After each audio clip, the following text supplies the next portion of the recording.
Welcome to Made at Sac State, the video magazine. I'm Gloria Moraga. We are here to share the Sac State story and to celebrate the people who make Sac State what it is, to celebrate our students and the faculty who are preparing our students for the future.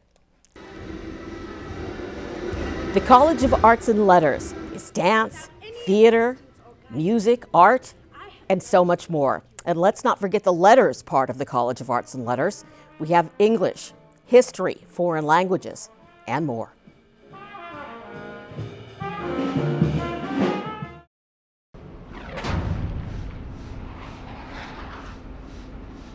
And joining us now is Edward Inch, Dean of the College of Arts and Letters, and Nicholas Fletcher, who is a senior here at Sac State, majoring in communication studies with an emphasis in public relations. And what would you like to do? We'll start with you, Nicholas. What would you like to do with your degree? What are your long-range goals? A long-term goal of mine for a while has been to be the White House press secretary. And what are you taking? What classes are you taking here at Sac State to prepare you for that job? Specifically, I'm currently taking a few public relations classes at the ones that you take at the end of your career here at Sac State. And so once I'm finished with those, I think that I'll be right there with the best of them, ready to go. And how has your Sac State experience been? Fantastic, actually. It's been a really fun ride. I've gotten to work on a lot of great projects with a lot of great faculty. I started doing debate, and that was awesome. I've been working with our director of debate, Kristen Tudor. I've worked with Dean Inch on a textbook. I've worked out with Michelle Foss-Snowden and Dr. Irwin in the Communication Studies Department, and it's been a really great experience. All right. Well, we're going to talk to the Dean a little bit about, Dean Inch, thank you for joining us. Tell us a little bit about the College of Arts and Letters for someone out there who's watching this. Fill us in. Well, Nick gets at a little bit of that, is the college is this really terrific mix of programs that sort of cluster into three areas. We have programs that focus on students getting to know themselves and their history and culture, and that comes through programs in history or philosophy or the letters parts of the college. And then we've got programs that focus on expression, debate being one of them, English, foreign languages. How do we take what we know about ourselves and our culture and express those to external audiences, which gets into the third area of the college, is about engaging our communities. We put on more than 200 different kinds of programs every year, from stages to lectures to having a festival of the arts that bring people from the community to here. Our faculty, I'm always stunned by how much they and their students do things out in the external community that draw in different kinds of audiences and tap into the needs that the region has. And I think that's one of the great joys of working in a college like this, is it's always different every day. There's always something going on that draws students together with faculty and mentoring and kind of facilitating roles to create something special. And I think that's what makes us unique and interesting in this area. Tell us a little bit more, and Nicholas, feel free to chime in about Sac State's connection to the community. For someone who's out there and says, what does this mean to me? Why is this important to me? Why is Sac State important to me? What's your answer back to that? It depends on how long they have to talk. I mean, Nick talks about debate and what debate does, and you think about the role of teaching students to debate and be civically engaged about important issues in the world, and you bring audiences together to listen to conversations about significant subjects, to what we put on our stages in dance and theater. Our musical performances bring world-renowned artists here to perform, but our students and faculty are awfully good in how they do performances out in the community in the region, from second Saturdays to things that work with the Philharmonic or the opera, and we have students and faculty that engage in all those different kinds of ways. Nicholas, final words here for any student considering looking at college, or what can you say to them? You get a broad scope of education here at Sac State. If you are really the type of person who likes to really be engaged with your campus community and the surrounding area, then Sac State is definitely the place for you. Thank you both. Thank you. For more on the College of Arts and Letters and this segment, you can log on to our website. It's csus.edu/made/TV. 2,330 hours from Johnston Island on 1963. It was a very historic year. History professor Joseph Palermo joins us to put the year in perspective 50 years later. Hi, my name is Eliza May, and I'm an art major, and I'm made at SAC State. My name is Ryan. I'm an English major, and I am made at SAC State.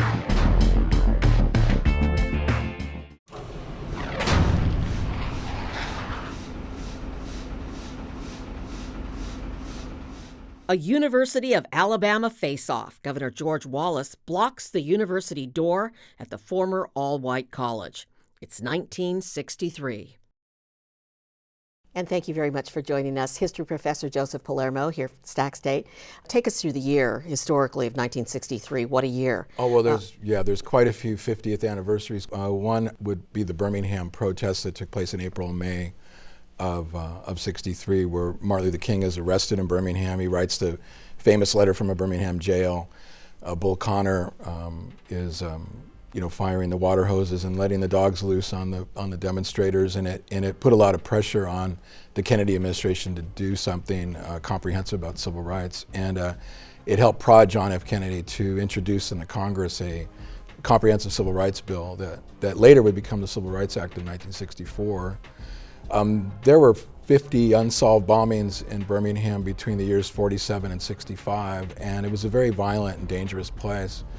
And then coming out of that, Martin Luther King really became a national leader for the first time. In fact, it was the Birmingham protests and then also the March on Washington that August, where King really got put on the map. He became Time Magazine Man of the Year. He was won the Nobel Peace Prize in '64. And in between there's a lot of really big events too, like the integration of the University of Alabama in Tuscaloosa, which required John Kennedy, to actually federalize the National Guard and strip it from the governor, because the governor was using the National Guard to prevent the two black students, Vivian Malone and James Hood, from attending the University of Alabama. And there had been a riot in September '62 when James Meredith integrated Ole Miss, and two people were killed, and there's a lot of people wounded. They didn't want a repeat of that in Alabama, so they managed it very carefully, Robert Kennedy being the Attorney General and John F. Kennedy being the president. But to have a Southern governor actually defying the federal courts was kind of an extraordinary event. But Wallace was forced aside, and the students did attend as the first African-American students to attend the University of Alabama. It's a very interesting story. Professor Palermo, there is so much more to talk about regarding civil rights, but I do want to get through the year and talk a little bit about President Kennedy and the Test Ban Treaty and how important this treaty was for the United States and for President Kennedy. Yeah, well, in June of '63, he gave a commencement speech at American University, which is one of his finest speeches, where he tried to step back from the Cold War. He announced a unilateral atmospheric test ban treaty the United States would follow, and then really pushed it really hard through the Senate to get the treaty ratified. There were a lot of opponents to it, but it was really a heavy lift by John F. Kennedy, and he was able to, in the end, win 80-19 vote in the Senate to ratify the treaty. And what it did was it kept the radioactivity out of the atmosphere. There have been 336 atmospheric tests done through the 50s and 60s by England, France, the United States, and the Soviet Union. And they were detecting strontium-90 in mother's milk and in children, babies' teeth, and it had not been there. There was atmospheric pollution going on, and getting this stuff out of the atmosphere was a very important ecological move. And it's also the first treaty signed between the United States and the Soviet Union, and it's the first ever nuclear treaty at all. So all other nuclear arms treaties that followed really had that as its precedent. That John Kennedy, he said it was his proudest achievement in the fall of '63, shortly before he was assassinated. So let's go to the assassination of President John F. Kennedy. It was a time in this country that brought us all to tears. Tell us a little bit about that last day. Share with us kind of his legacy. Well, he was only 46 when he was killed, and it was a jarring shock to the nation, of course. And there's been a lot of public opinion about that event.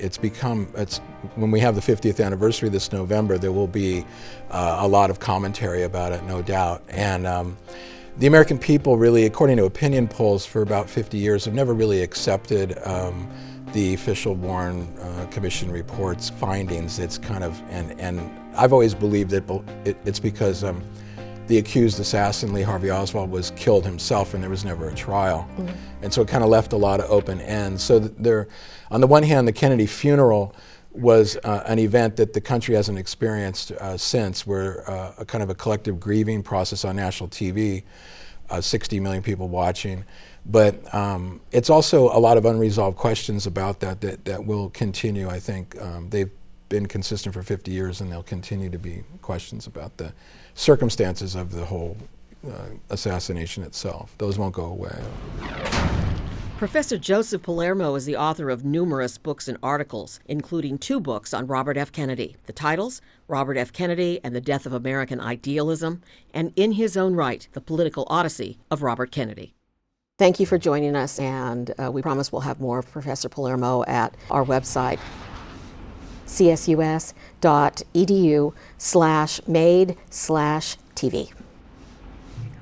And still to come, one of the most dynamic departments in the College of Arts and Letters, theater and dance. My name is Eric Pace. I'm a graphic design student, and I'm made at SAC State. Hi, I'm Kelly Tao, and I'm an organizational communications major, and I'm made at SAC State.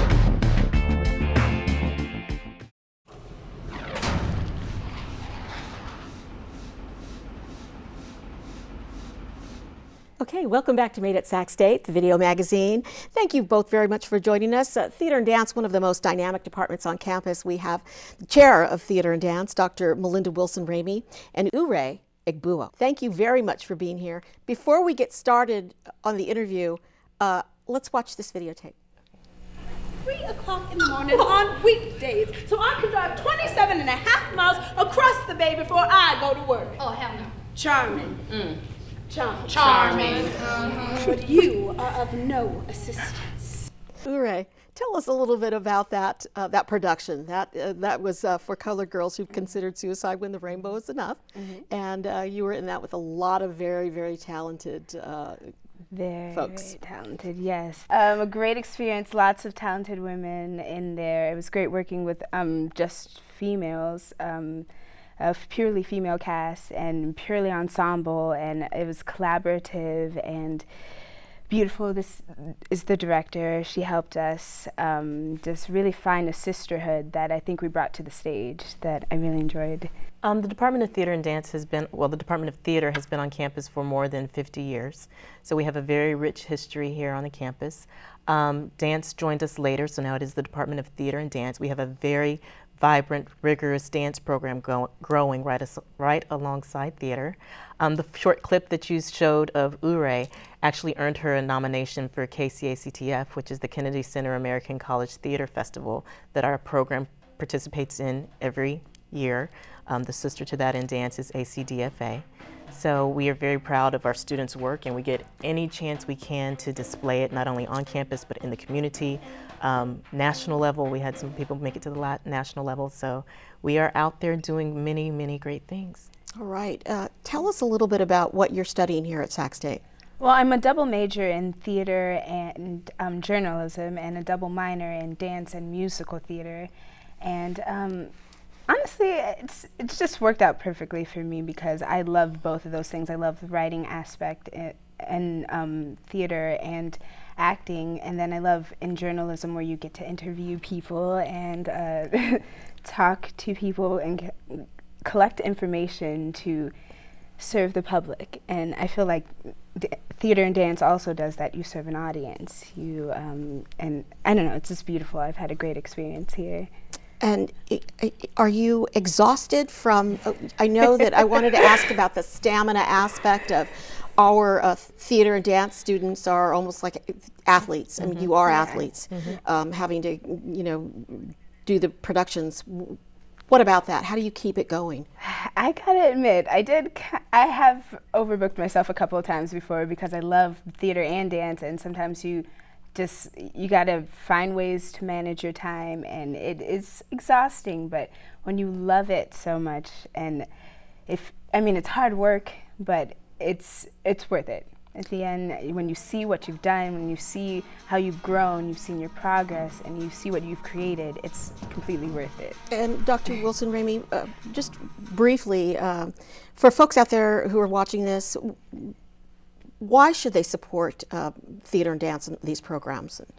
Well, the simplest reason is because we do fabulous work, and you will get out of our work what we put into it. We are here to educate our students. We are here to encourage them. We are here to continue their growth, as Ure said. And Ure herself is one of those students who we've watched grow over the years and is coming into her own in ways we couldn't imagine. So we always offer a very diverse season. So there's typically something for everyone to enjoy and come in and be a part of what we call a family, because we do spend so many times, so many hours here that, it is our second home. All right. Thank you both. Two very, very talented ladies. Well, thank you for having us, thank you for Lori. being here. For more on the Department of Theater and Dance, you can visit our website at csus.edu/made/TV. And still to come, the One Book program. I really liked it because it just put a lot of cultures into one room and just kind of broke down barriers. I do think this is a good program. It's a great way to get students to communicate with each other when they don't necessarily know someone. You need an icebreaker, and it's a good way to get to know your faculty and staff a little bit better. My name is Kim Gross. I'm studying communications, and I'm made at SAC State.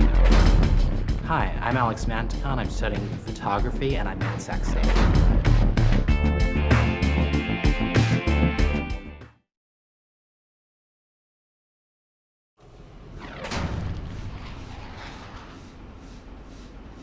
Hi, welcome back. I'm Gloria Moraga. Thank you for being here. Our One Book program, Sacramento State's One Book program, is wonderful.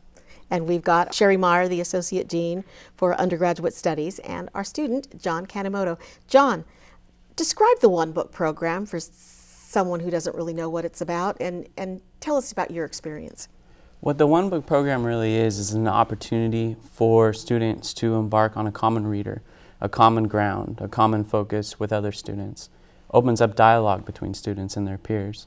And so what a One Book is essentially that dialogue, but then it's expanding into the curriculum of the first year seminar, which is housed under the first year experience programs within the Academic Advising Center. So my experience with the One Book actually is working with an author. The most notable experiences involved on a panel where actually I was the only student, so that was kind of interesting. So I was among distinguished faculty and staff, as well as the author of the One Book at the time, Julia Otsuka. She wrote Emperor Was Divine. Wow, he's good. He's exactly the model for what the program is supposed to do. Tell us about the program and share a little bit about this program and the authors that come to Sac State and the books. Sure. Well, our primary goal in establishing the program was twofold. One was to enhance literacies of all kinds, particularly multicultural literacies, as well as just giving people the opportunity to read books. But the second was to build community, which is why it's partly aimed at our first year students, who are our newest members of the Sac State community. And to give students the opportunity alongside staff and faculty and community members to interact in discussions that we hope will help inspire our students to acts of social justice. So when we talk to our future authors, we really are looking at authors who will engage our students in those dialogues. Three perfect stories that I was thinking of when I was planning for today. One was when we had Firuza Duma, our first author, who wrote Funny in Farsi.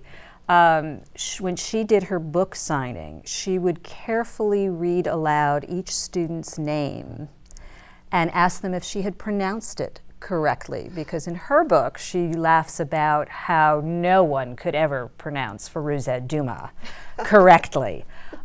So she empowered them to stand up and say, this is who I am, this is where I come from, this is my story, at the moment that they had their book signed. We are going to put more information on the We're One Book grateful. program on our website so that everyone can learn a little bit more about this great program and how it engages our first-year students, but all the students in the community. Absolutely. All right. Absolutely. Thank you so much for being here. Thank you. For more on the One Book program and more on the College of Arts and Letters, please log on to our website. It's csus.edu/made/TV. And are you ready for some top-notch jazz? It's coming up.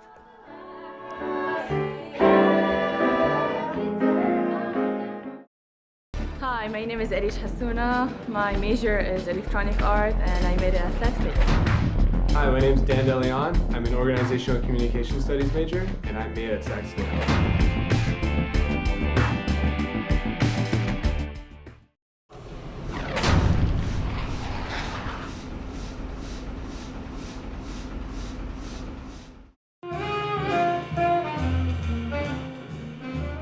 You are watching a video of Sacramento State's award-winning jazz ensemble. And joining us now is Professor Steve Roach, who is conductor of the Jazz Ensemble and director of Sacramento State's jazz program, and Carlos McCoy. Thank you for being here, Carlos. He's a student here at Sac State and plays saxophone. Okay, Professor, first tell us a little bit about the jazz program, and you began the program, and when and how did you do this? Indeed, I came to Sac State in 2001. And in 2003, after designing the curriculum for the program, we launched the Bachelor of Music and Jazz Studies program.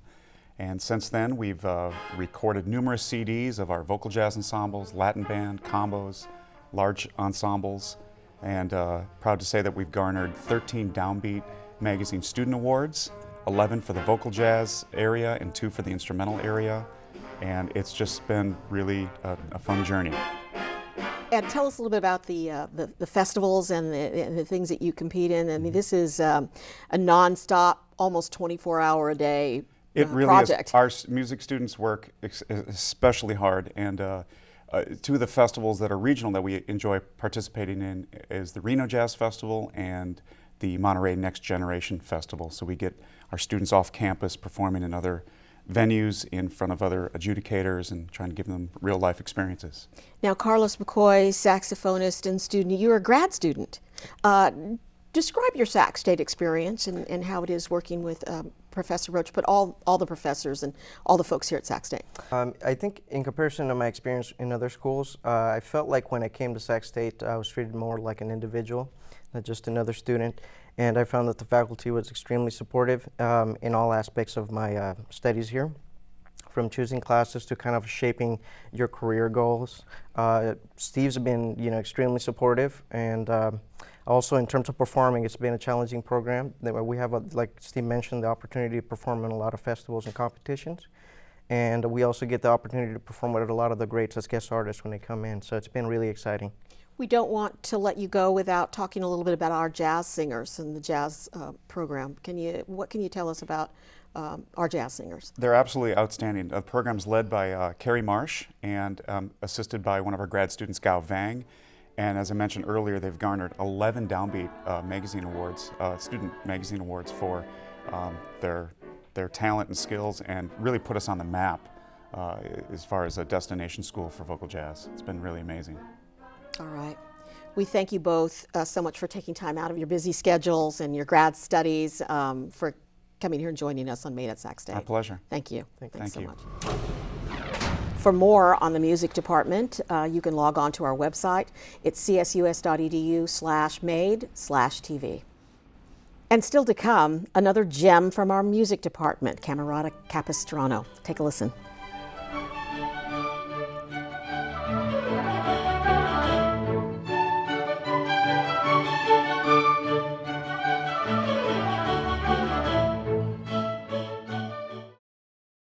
I'm Alex Gonzalez, president of the university, and we're proud of all of our students who are made at Sac State.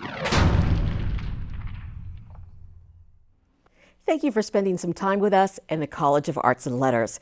We look forward to exploring more of our colleges and sharing the Made at Sac State story.